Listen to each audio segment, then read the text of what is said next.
Alors là, je reviens un petit peu en arrière.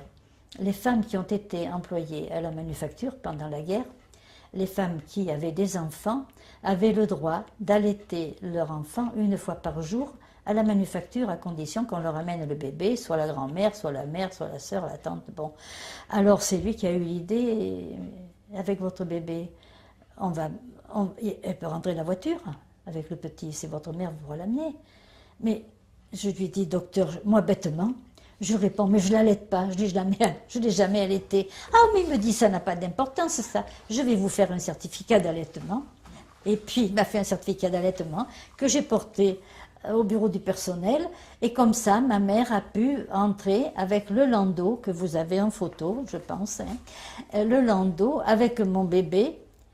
Et voilà. Et alors, ces landaux de cette époque-là pouvaient servir quand les enfants étaient un peu grands. Et alors, il y avait un fond, une petite caisse en bas.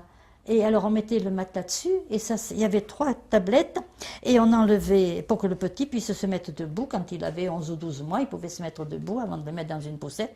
Et c'était très bien fait. Et c'était dans cette cache du landau qu'on pouvait mettre davantage de matériel. Elle était déjà pleine avec les compresses, les cotons, tout ça, parce que j'envoyais des boîtes stériles, hein, les boîtes entières de stériles. Alors oui, il fallait quand même autant que ce soit stérile si on pouvait.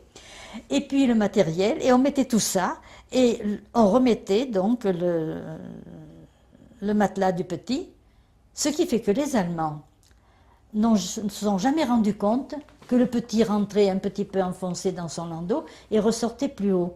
Parce que ma mère, en bonne comédienne qu'elle était, et son frère, qui était donc toujours ce jour-là de garde, étaient là et parlaient aux Allemands.